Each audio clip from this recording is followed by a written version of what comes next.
Bienvenidos a nuestro podcast semanal Bolígrafos. Gracias por siempre vernos, seguirnos en nuestras redes sociales. Hoy queremos hacernos un paseo por la región Caribe desde el punto de vista cultural, gastronómico, etcétera, etcétera. Y por eso hemos invitado a un hombre que conoce el Caribe, Héctor Olimpo Espinosa.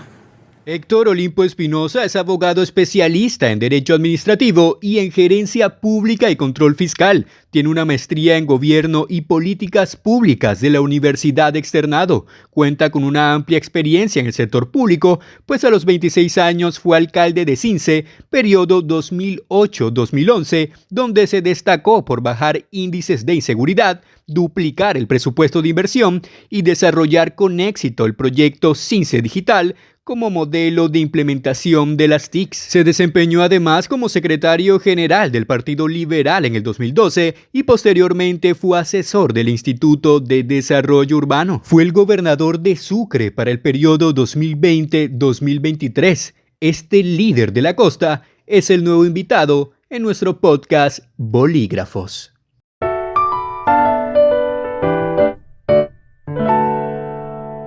Doctor Olimpo, gracias por acompañarnos. Muchas gracias, Víctor, a ti y a todos los que nos escuchan. Me honra este espacio. No, a nosotros nos honra contar con usted aquí. Bueno, vamos a ir deshojando margaritas. Usted tiene una tesis que yo comparto, que tenemos ausencia de liderazgos en el Caribe colombiano. Quisiera escucharlo para que nos explore un poco su pensamiento en eso. A ver, Víctor, creo que estamos llenos de talento. Sí, por aquí en esta región nuestra, la inteligencia es silvestre. ¿Sí? Nuestros líderes, cada vez que tienen la posibilidad, lo demuestran en la cultura, en la literatura, en el deporte, en el sector empresarial. ¿Sí? Por ejemplo, el presidente de Camacol en Colombia es un barranquillero. Barranquillero Guajiro. Barranquillero Guajiro, Jorge Segebre. Nuestros artistas permanentemente lideran el escenario. ¿Sí? Nuestros deportistas lideran el escenario. Nuestros profesionales en las distintas ramas lideran escenarios. Y no quiero que nos aborde tampoco el complejo de superioridad, pero lo que digo es que estamos a la par. Nosotros damos la talla.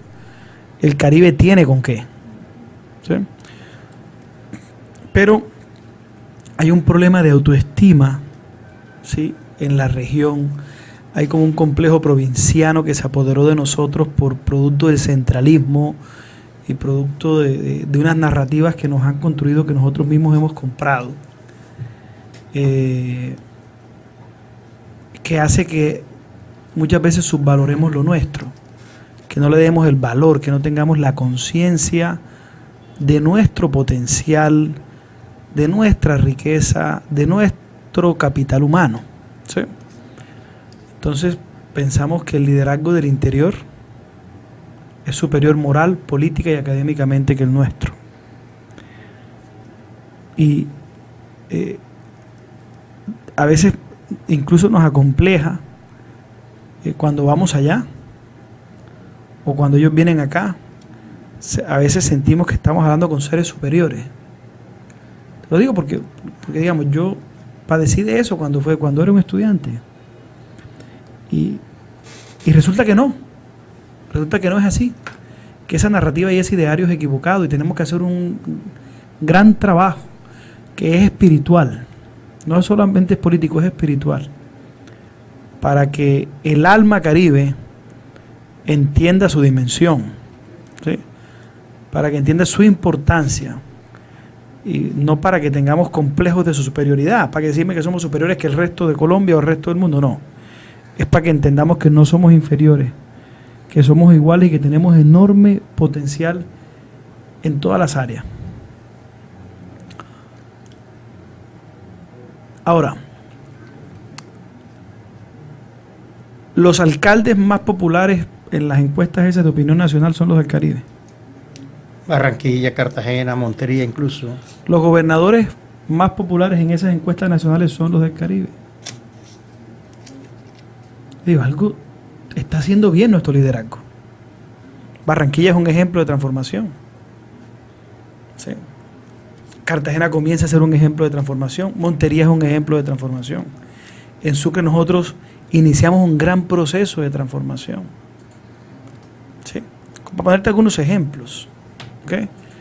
Pero no sé por qué seguimos pensando que lo de allá es mejor que lo nuestro. Tenemos que creer mucho más en lo nuestro, porque es un deber moral que tenemos nosotros con nuestro territorio, con nuestros hijos, con nuestros hermanos, con nuestra familia, con nuestros ancestros, con nuestros paisanos, con lo que somos. Y como yo he tenido la posibilidad de estar aquí y estar allá. Sí. Víctor. Usted ha estado en la nevera en varios cargos importantes. Sí, digamos. Yo soy nacido en Cincé hace 43 años. Estudié mi primaria en Cincé, mi secundaria en Cincelejo, mi universidad en Bogotá. Mi paso por Bogotá fue muy enriquecedor. Bogotá fue una ciudad muy amable conmigo. Se portó bien conmigo. Aprendí mucho, hice muchos amigos. Incluso conseguí esposa. Me casé con cucuteña. Ajá. Yo digo que es cucurrola porque ella se crió en Cúcuta como hasta los 11 años, después vive en Bogotá y es medio rola. Entonces le digo que ella es cucurrola. Es cachaca. Es cachaca, estoy casado con cachaca. Uh-huh. Y mis hijos nacieron allá. Me los traje muy pequeños, pero nacieron allá. Uh-huh. Bogotá es una ciudad a la que le tengo gratitud. En ese paso mío por Bogotá, sí, entendí bien cómo funcionan los temas nacionales que se mueven desde Bogotá, la política, la economía, la incidencia de la dirigencia del interior sobre las decisiones políticas nacionales. Y después estuve de gobernador en mi departamento. Digamos, yo fui a Bogotá, coordiné Juventudes Liberales en las campañas presidenciales, estuve como asesor de varias entidades, estuve como secretario general de mi partido a nivel nacional, fui viceministro del Interior, también fui gobernador y estuve de presidente de la Federación de Departamentos. Entonces estuve arriba, en la nación, abajo en el municipio y en la entidad intermedia que es el departamento.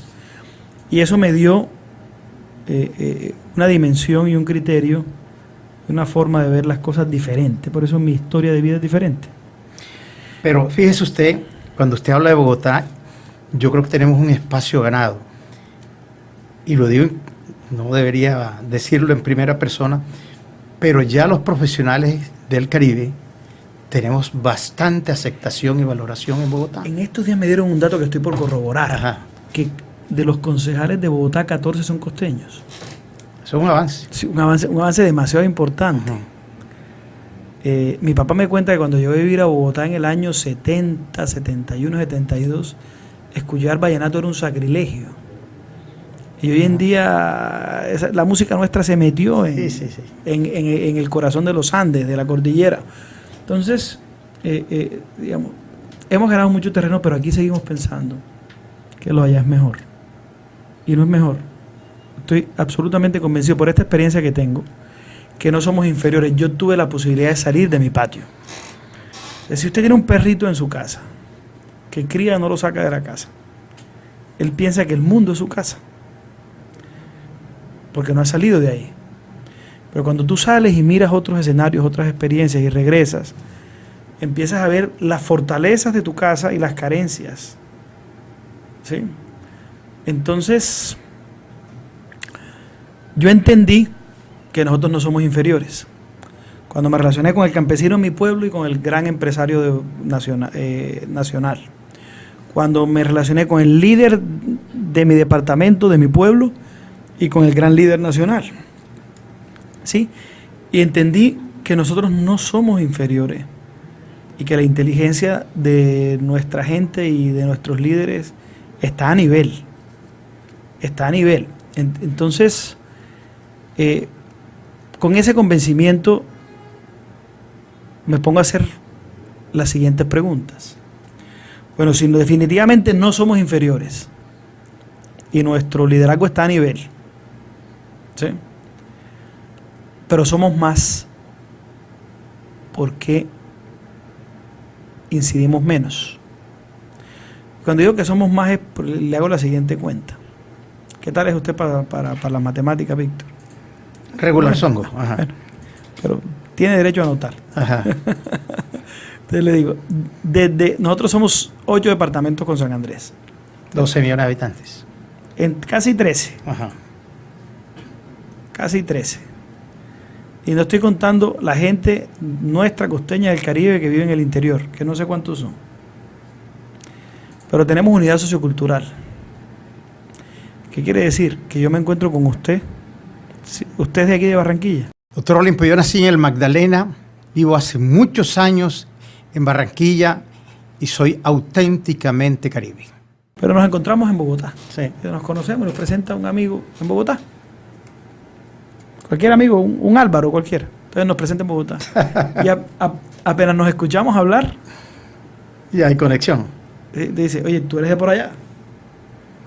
Yo me conocí con esa Noguera en Bogotá. Ajá. Yo estaba de secretario general de mi partido y era ministra de Vivienda. ¿Sí?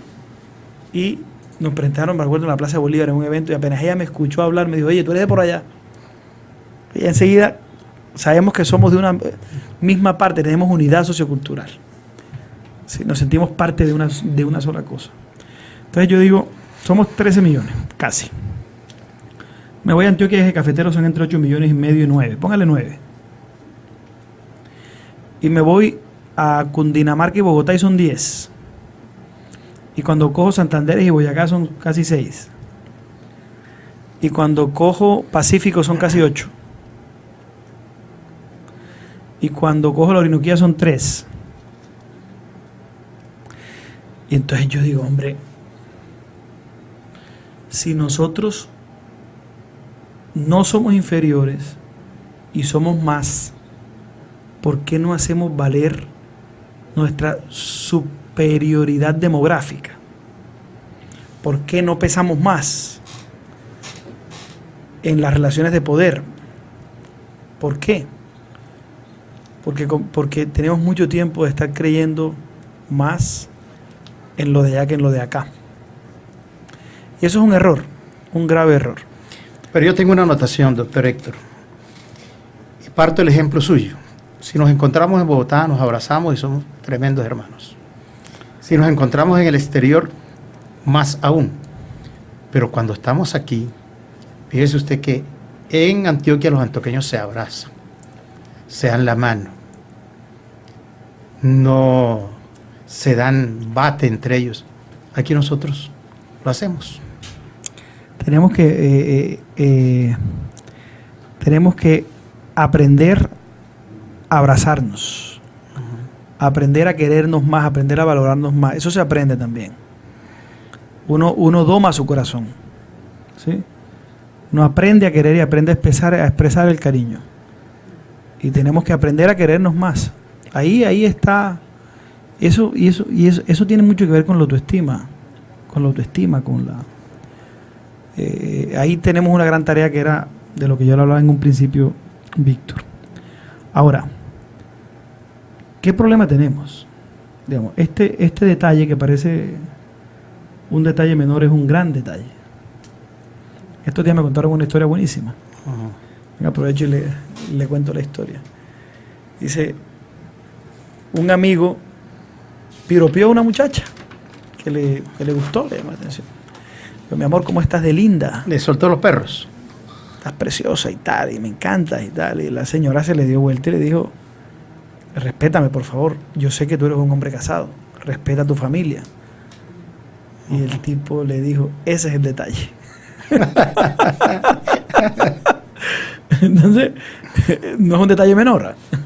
No es un detalle menor. Ajá. Pero entonces, el tema que esto tiene, Víctor, el tema que esto tiene es que ese complejo y esa falta de incidencia en la política nacional y la falta de poder, ¿sí?, de la región ha hecho que tengamos una enorme brecha social entre el país de las costas, que es el país de la costa Caribe y de la costa Pacífica, y el país de la cordillera, que es el país de la zona andina. Entonces, pobreza multidimensional de 20 aquí, allá es de 10. Necesidades básicas insatisfechas de 35-40 por acá, allá es de 15-20. Desempleo de 10 por allá, acá es de casi 12. Niveles de informalidad acá del 65%, por allá entre el 40 y el 50. Niveles de productividad de 30-40% menos de nuestra región. ¿Eso qué se traduce? En pobreza.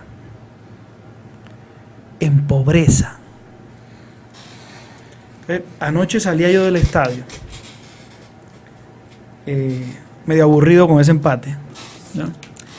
Salía yo del estadio medio aburrido con ese empate y yo veía unos niños recogiendo basura a pie descalzo, comiéndose las sobras y tomándose las sobras de las gaseosas comenzadas. Y eso yo dije, Dios mío, es una región tan rica como esta región Caribe nuestra, que tengamos esta situación, no puede ser. No puede ser. Colombia tiene el privilegio de ser el único país de Sudamérica que tiene dos costas, la Pacífica y la Atlántica. Y nosotros somos el extremo norte de Sudamérica.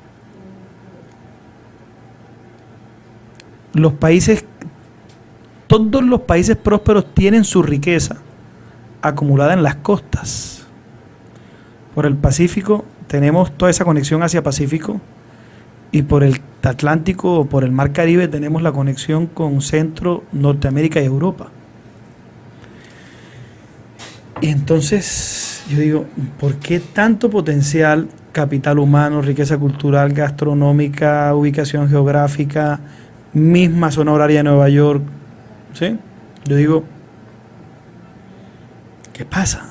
Y yo entendí que la acumulación de poder en el centro nos tiene en esos niveles de desigualdad. Entonces, mientras que nosotros somos el 22% de Colombia, aquí solo participamos en el 15% del Producto Interno Bruto. Mientras que Bogotá y Cundinamarca son el 20% de Colombia.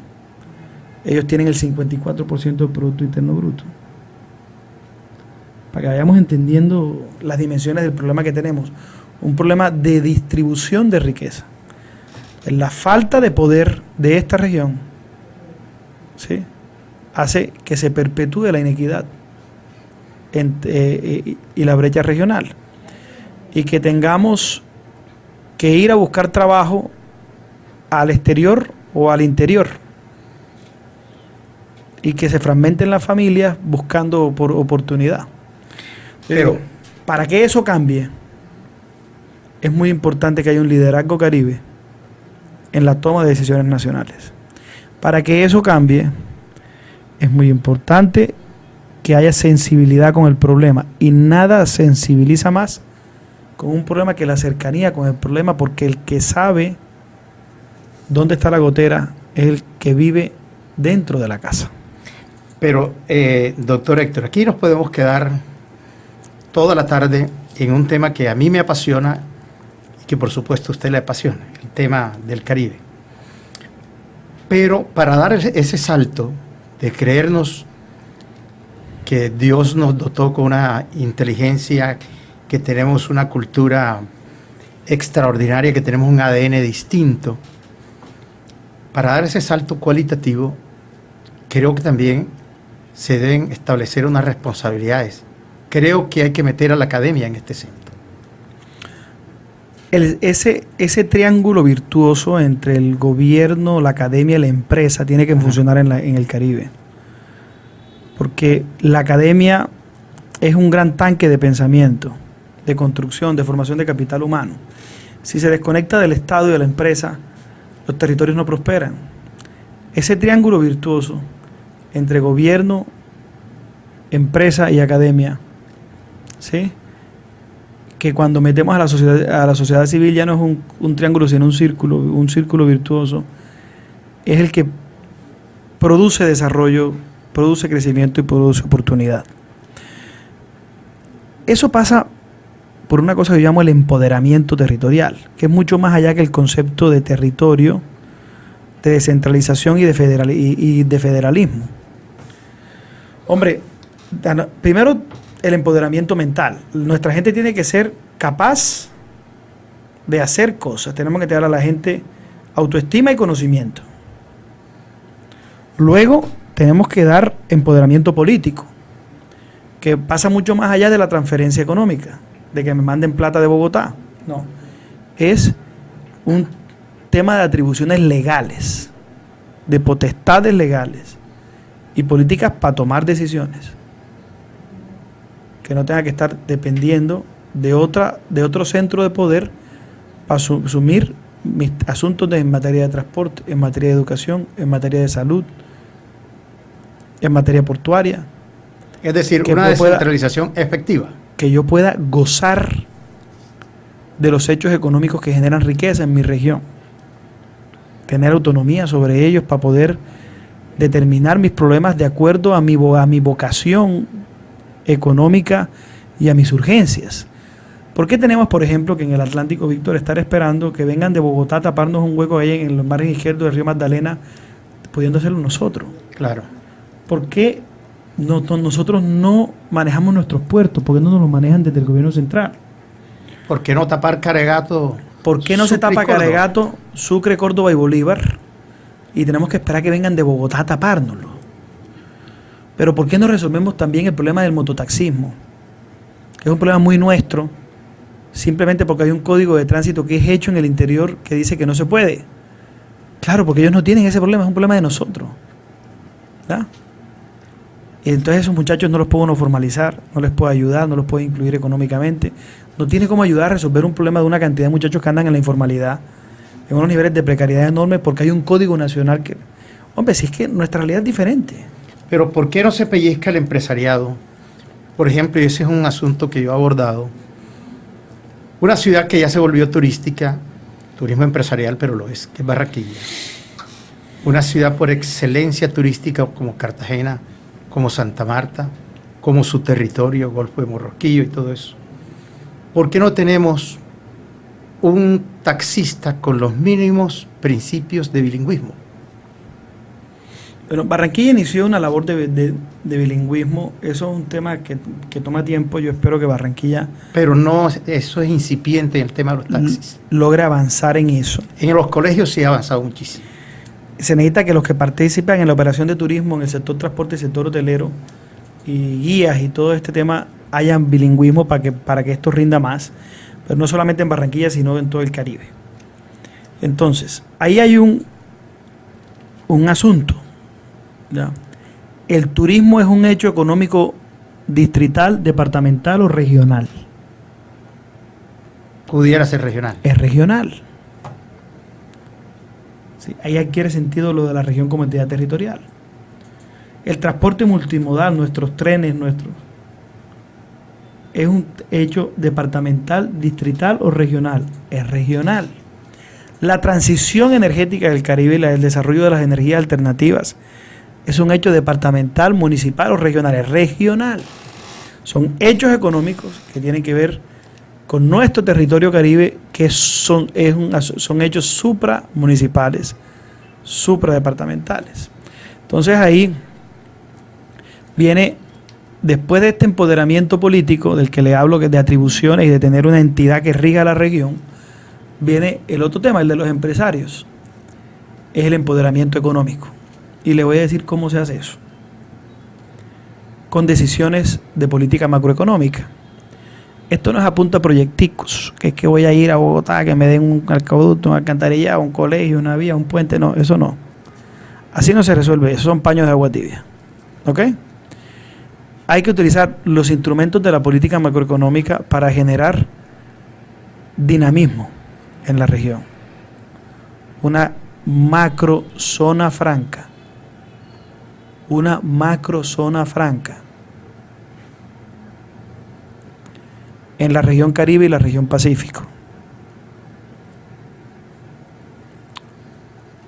con tarifa diferencial de renta, podamos bajarla del 35 al 20, con IVA diferencial, que puede bajar del 19 al 8 al 6, con un tratamiento preferencial en materia aduanera y con unos compromisos de inversión en infraestructura y un compromiso de todos los actores para facilitar las cosas al empresario con los planes de ordenamiento territorial, una ventanilla única de trámite, para que no tengan que pasar por tanta entidad a resolver problemas, para generar aquí en la costa Caribe y en la costa Pacífica un ambiente de negocios que haga que aquí venga la gran industria del mundo a asentarse, a generar riqueza, a transferir conocimiento, a generar oportunidad.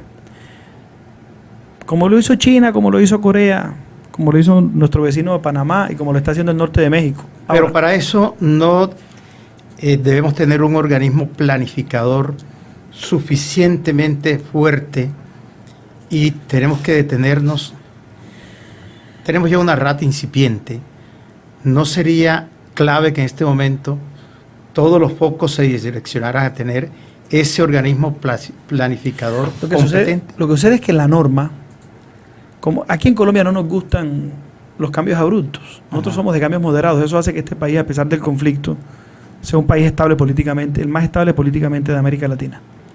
Nosotros no somos de cambios bruscos. Siempre se establecen sistemas de transición, esquemas de transición, estableció una transición para el tema de región, que es un mandato constitucional, para la autonomía regional. Dijo que habían unas regiones administrativas y de planificación cuyas funciones son principalmente de planificación de los hechos regionales, que después de 5 años, si funcionaban, podían convertirse en región como entidad territorial. O sea, ya con más potestades, con más facultades, con mayores niveles de autonomía, con presupuesto propio, con participación y competencias en el presupuesto general de la nación y competencias específicas de gobierno. Entonces, si la ley nos abre esa oportunidad, ¿por qué no avanzar hacia allá? Tenemos que avanzar hacia allá. Y eso, vamos a tener una entidad, una institución que nos va a permitir planificar el desarrollo regional, pero no solamente planificarlo, sino ejecutarlo, hacer que suceda. Que al final es lo que reclama el Caribe. El Caribe no reclama un cambio por decreto ni de discursos. El Caribe reclama un cambio que tenga que ver con hechos, con realidades, con resultados. Un liderazgo mucho más pragmático. La gente necesita ver que su vida cambia. Y el camino para llegar allá, la herramienta es el referendo regional planteado por Verano y otros líderes. A ver, el referendo regional es la vía que nos da la norma. Eduardo Verano ha venido liderando esto de tiempo atrás. Estamos llegando a la meta. Si nosotros... ¿A usted le gusta ese camino? Hacemos aprobación de las ordenanzas de las asambleas, pasamos por la Comisión de Ordenamiento Territorial del Congreso y vamos al referendo, hay región como entidad territorial. Y ese día esto comenzará a ser diferente, porque vamos a tener una entidad que se encargue de planificar nuestro territorio, comunidad sociocultural y fisiográfica, que a lo que nosotros llamamos región Caribe. Y a mí me gusta, pero seguro no es perfecto, seguro pudiera ser mejor, pero a mí me encanta. ¿Por qué? Porque es el camino que hemos recorrido y devolvernos a un error. Logramos que se aprobara la Constitución del año 91. Logramos que se expidieran ya 2 o 3 leyes que en ese camino. Ya pasamos los 5 años de la RAP. Vamos a transitar hacia la red, a la región como entidad territorial. ¿Y yo qué me sueño con eso? Porque uno construye sueños para poder llegar. ¿Sí? Entonces, ¿yo qué me sueño? Yo me sueño una región con sus departamentos y sus municipios fuertes, la región que no le quite competencia a los actuales departamentos y municipios. ¿Sí? Una región que le quite competencia al gobierno central y recursos al gobierno central, no a los municipios y los departamentos. Y que nos ayude a administrar los hechos regionales. Yo le pongo un ejemplo. La gran ruta turística garciamarquiana. ¿Es de Magdalena? No. ¿Es del Atlántico? No. ¿Es de Bolívar? No. ¿Es de Sucre? No. ¿Es de La Guajira? No. Es de una ruta del Caribe. porque la vida de Gabriel García Márquez y su familia está en todo este territorio. Y esa ruta es promisoria en materia turística, porque el mundo literario anda pendiente de la vida de Gabriel García, que es un referente del hemisferio occidental e incluso en Oriente.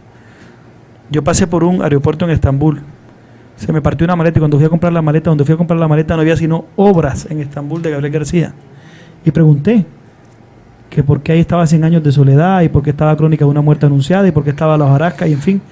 Y me dijeron que había un referente literario en China, que era un Nobel chino, que dice que su inspiración era Gabriel García Márquez. Y en la Universidad de Texas hay una cátedra garcía marquiana. Y el mundo literario anda pendiente.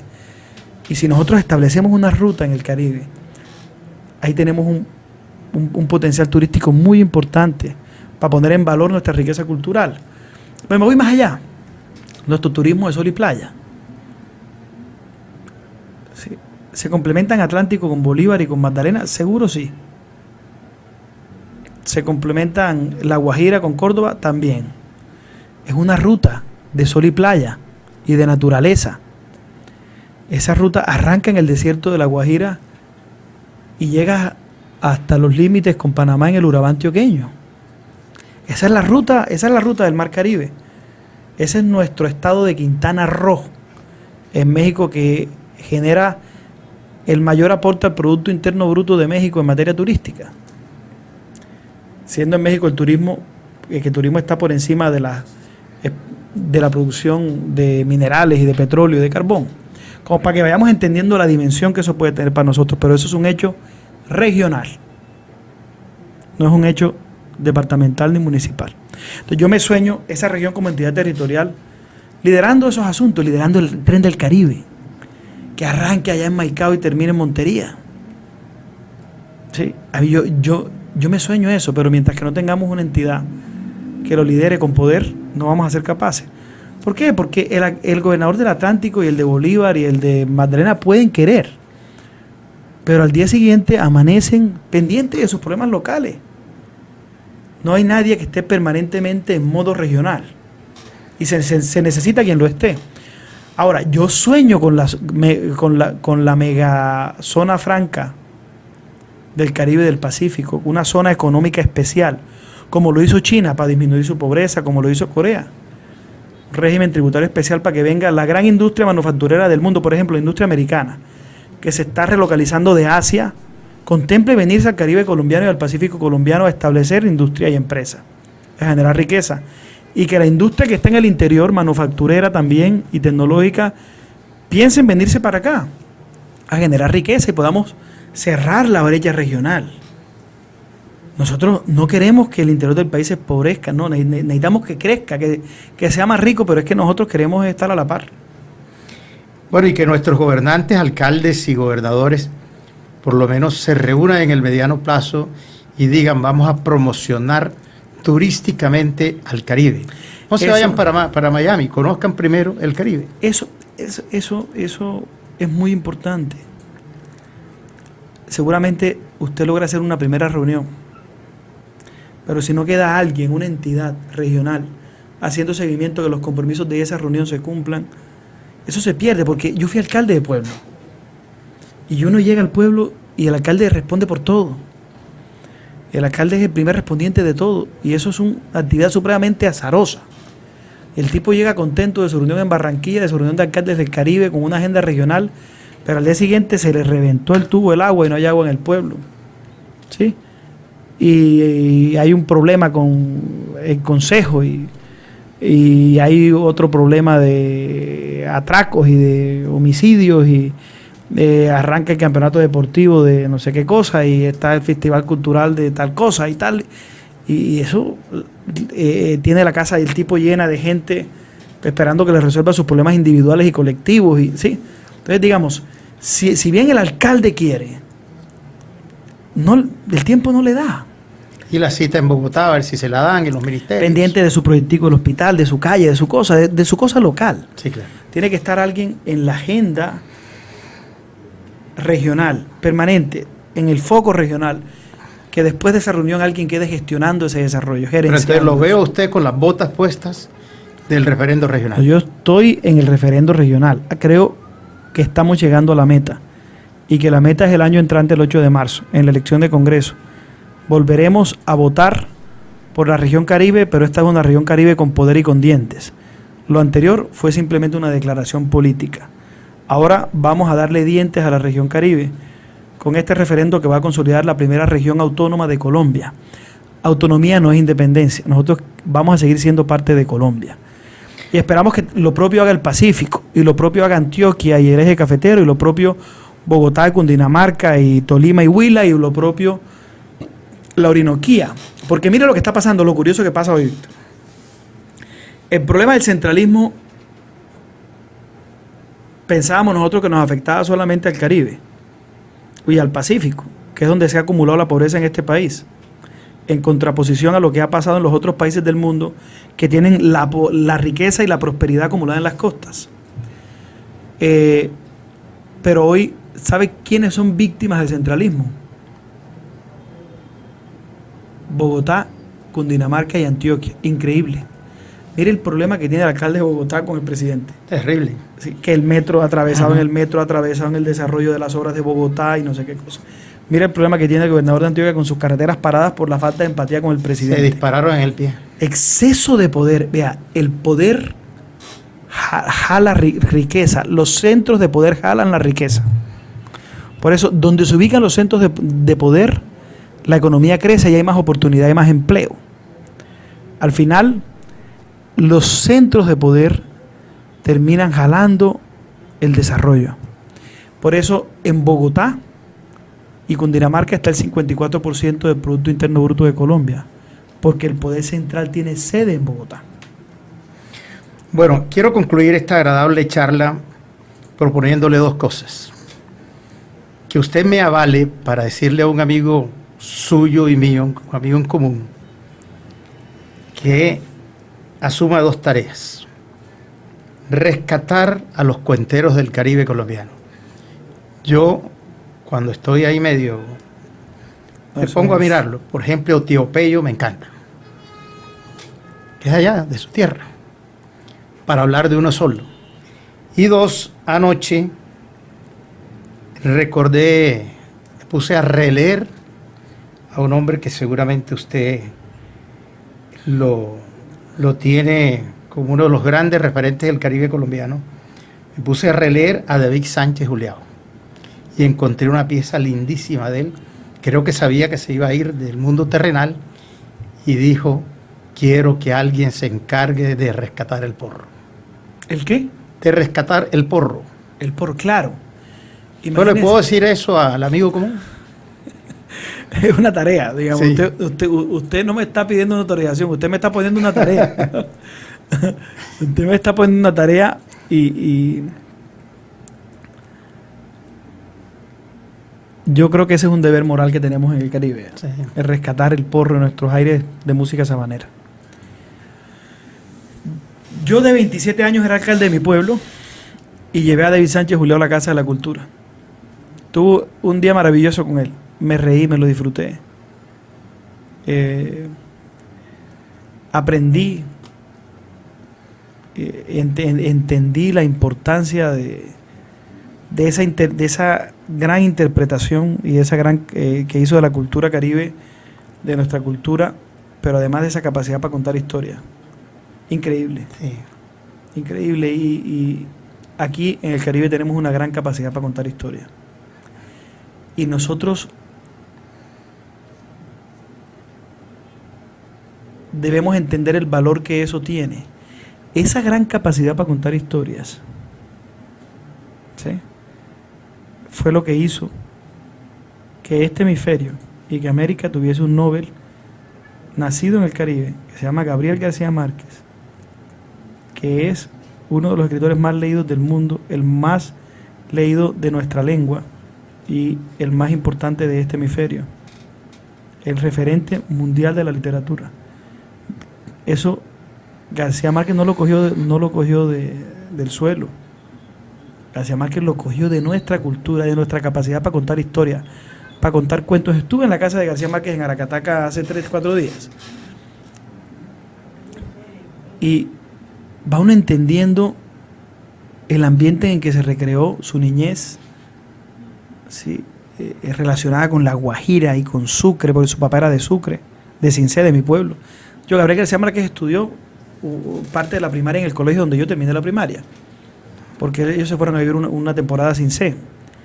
Y esa mezcla entre la cultura guajira de su abuela, que lo cría de Tranquilina y Guarán, de Barranca Guajira, y la visita de esa cultura guayú en su hogar, mezclada con esa cultura sabanera nuestra, de los familiares que venían de acá, de las antiguas sabanas de Bolívar, de Cincé y sus alrededores, conjuntamente con la cosa de la mojana, porque usted sabe que los García Márquez se fueron a vivir a Sucre cuando Gabo apenas tenía 10 años, y ahí vivió él su adolescencia.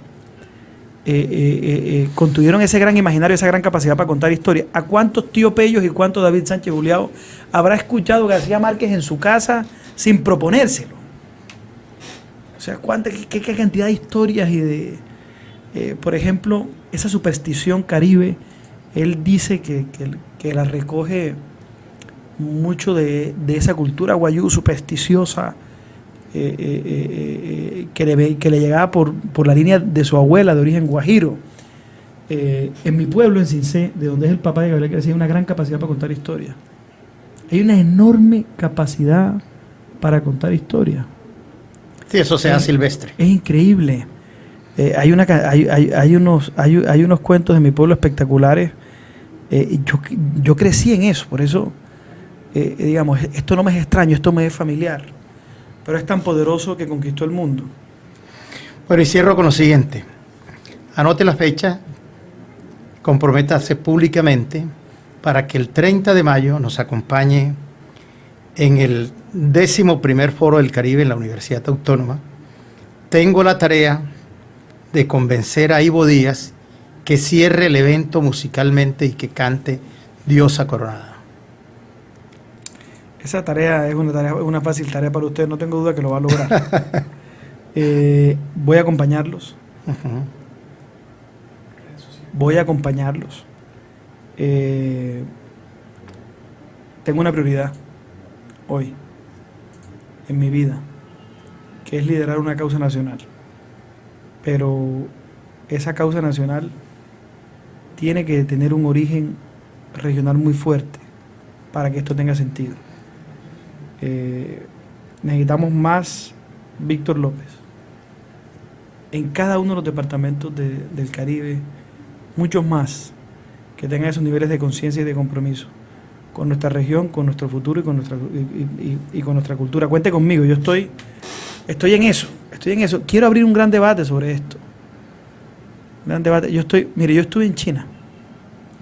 Los chinos en el año 78, venga, con esto le cierro esta historia, tenían 85, 90 puntos de pobreza. 14 años antes, después de la revolución cultural y del gran salto hacia adelante, habían muerto 14 millones de personas de hambre, de inanición. Así era la pobreza en China. Llega Deng Xiaoping y dice, hombre, no importa que el gato sea negro o blanco, lo importante es que coja ratones, vamos a resolver este problema de pobreza. Generan un régimen tributario especial para que llegue la manufactura del mundo, la industria del mundo, se asiente en China. Aprovechan esa industria y forman a su gente, hacen transferencia de conocimiento, ¿sí? Y aprenden. Y ya hoy en día ellos lo hacen. ¿Y sabes cuántos pobres hay en China hoy? 0. Pasaron de 1.000 y pico millones de pobres a 0. ¿Con qué? Porque hicieron un régimen tributario especial, atractivo para que la industria del mundo llegara ahí a ofrecer oportunidades. Yo digo, si nosotros tenemos una ubicación geográfica privilegiada, ¿por qué no podemos hacer lo mismo? Lo mismo hace Corea, lo mismo hizo Irlanda, y encontramos ejemplos por todo el mundo. La región Caribe debe ser una gran zona económica especial, una megazona franca, una macrozona franca, conjuntamente con la región Pacífico, para que la industria del mundo y la industria nacional venga aquí a sentarse, a generar riqueza, a generar oportunidades, a generar empleo, a cerrar esa brecha regional de pobreza que tenemos.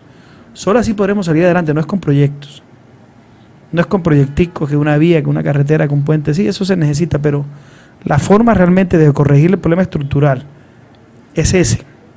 Pensemos cómo lo hacemos. La primera gran tarea de esa región como entidad territorial, la Red Caribe, va a ser cómo consolidar una zona económica especial que atraiga la inversión del mundo aquí a esta región que tiene una ubicación privilegiada y un capital humano privilegiado también. Capital humano que por demás ha hecho un gran esfuerzo por formarse. Ha hecho un gran esfuerzo por formarse. Nuestra clase baja, nuestra clase media, nuestra clase trabajadora Caribe ha hecho un enorme esfuerzo por educar a sus hijos. Y hoy estamos llenos de profesionales, de especialistas, con maestrías, con doctorados, buenos técnicos, buenos tecnólogos. Aquí ya hay capital humano para generar condiciones productivas y condiciones de autogobierno. Estoy absolutamente seguro de eso. Esa será esa gran primera tarea. Porque también la gente tiene que decir, hombre, ese cuento de la región Caribe, ese mote, ¿con qué me lo como? Con arroz, con tajada, con chuleta, ¿con qué me voy a comer ese mote? ¿Me lo como solo? No. ¿Eso qué quiere decir? Entonces hay que decirle, señora, aquí la carne es esta. Es que esto nos va a traer oportunidades económicas, nos va a traer desarrollo. Eso tiene que tener un propósito. Para que para la gente y para nuestra gente y para nuestro futuro tenga sentido. Entonces, aprovechando ese gran encuentro, quiero poder que entre todos maduremos esta idea que tengo, emulando un poco las experiencias del mundo que he ido a visitar y sé que es posible. Por demás, Víctor, darle las gracias a usted por este espacio, pedirle que a los oyentes que me sigan en mis redes sociales, yo no tengo tocayo, como no tengo tocayo, lo mío es @HéctorOlimpo, no tengo que ponerle ni número, ni punto, ni slash, ni nada de eso, ni rayita, simplemente @HéctorOlimpo. Ahí encuentran mis redes sociales y encuentran toda la información. Bienvenidos los aportes, las sugerencias y la discusión. No, muy agradecido por esta charla llena de sueños caribes. Gracias. A ti, Víctor. Gracias. Bueno, la próxima semana volveremos con más personajes, más invitados aquí a nuestro podcast Bolígrafos.